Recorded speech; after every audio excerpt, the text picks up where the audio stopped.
The best girl discussion has been a debate as enduring as anime itself. But what about the worst girl?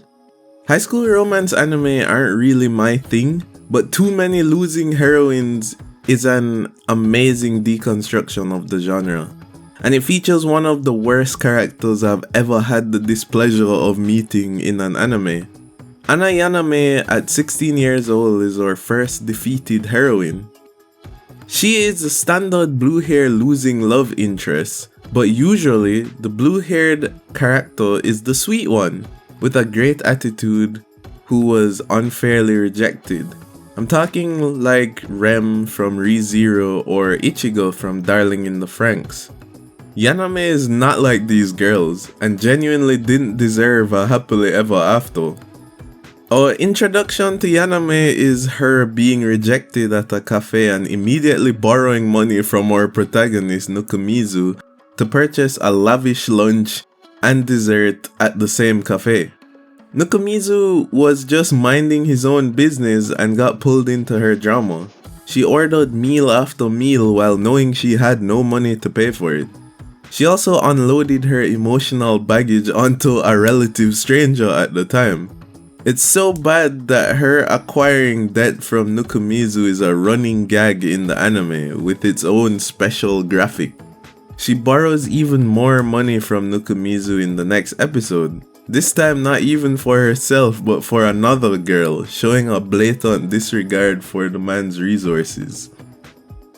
Eventually, she does decide to pay back the debt, but only by providing lunch and not with actual cash.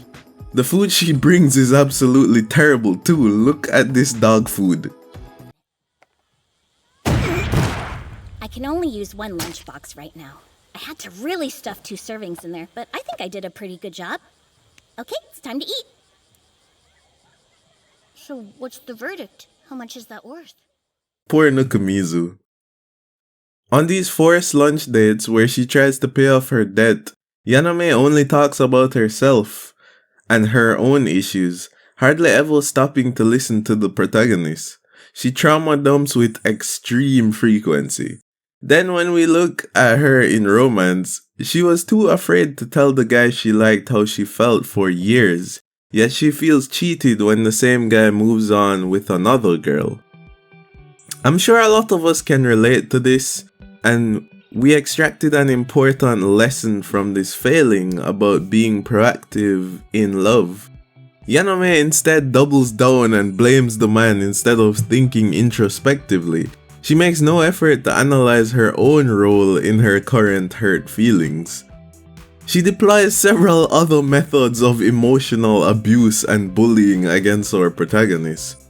For one, she intentionally flirts and attracts him while simultaneously pushing him into the friend zone.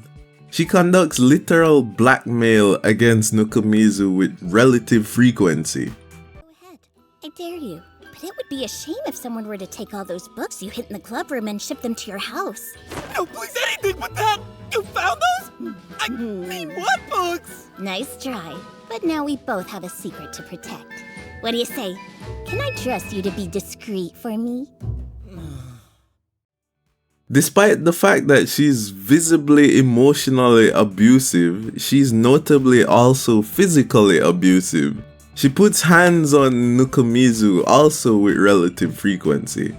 Our protagonist, being a relatively passive man, never fights back and lets this happen, which frustrates me to no end.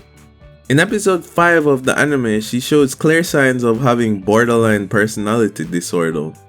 I've had a friend with this for several years, so I'm adept at spotting the signs of a manic episode relating to the disorder. The most common one is the constant need to reinvent themselves, then eventually relapse into old behavioral patterns. We often see where people suffering from BPD will invent a whole new identity and disassociate from their own life completely before crashing back down into reality with even more intensity. We see Yanami express her newfound inner peace, only to later in the very same episode be so upset by her friend's relationship that she invites Nukumizu out in public just to curse the man. So Karin are my dearest friends in the whole world. And when people like that find true happiness, then that should be a delight to me as well. And it is. By discovering the joy they bring each other, they have blessed me with a joy of my own. At this point, I just wish the world would end. Well, definitely not a date. I knew it. I knew this was how it would turn out. But to see it happening before my eyes... Guess you mean seeing them flirt and stuff? No, they don't seem to really do a lot of full-on PDA. That's a good thing, right? Actually, it's way worse. In the same cafe that she and Nukumizu goes together, we actually get to see one of the other problems with BPD. It is often associated with some form of eating disorder. Instead of eating properly, Yanami has spells of overeating and emotional eating, and then starving herself to try to regulate her weight. Yanami is also just a liar.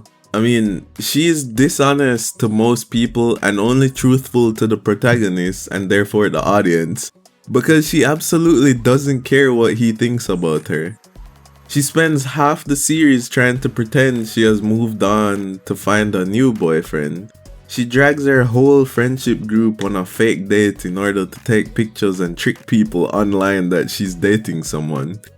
She takes other pictures with Nukumizu's hand in the background and posts them with suggestive captions. She even goes as far as asking Nukumizu to get Ayano to pretend to be her boyfriend. This despite Ayano being the love interest of her friend Lemon and the boyfriend of another girl at their school. You're saying you want a fake boyfriend? Yes. And so, I have a request to make, if you're willing to help.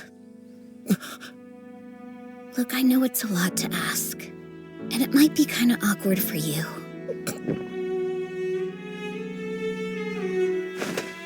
But do you think you could borrow Ayano for me?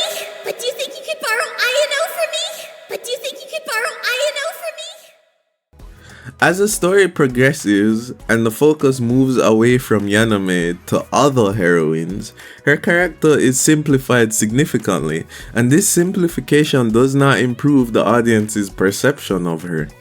Yanami in the final third of the first season of the anime is treated almost entirely as comic relief, only that she is not funny. Every time we see her in the latter episodes, she is eating. She gives Nukumizu food, then still eats it herself. She takes credit for things she didn't do, continues to lie. She's even worse as a side character than she is as the primary focus. At least when the story focuses on her, we could see that some of her actions were resultant from her internal distress. As a minor character, she's just a rampaging psychopath that only eats and lies. I think I definitely found the worst girl in anime, and I challenge you in the comments to find a girl worse than her. Like the video, look out for more content by me for this anime, and I'll see you next time.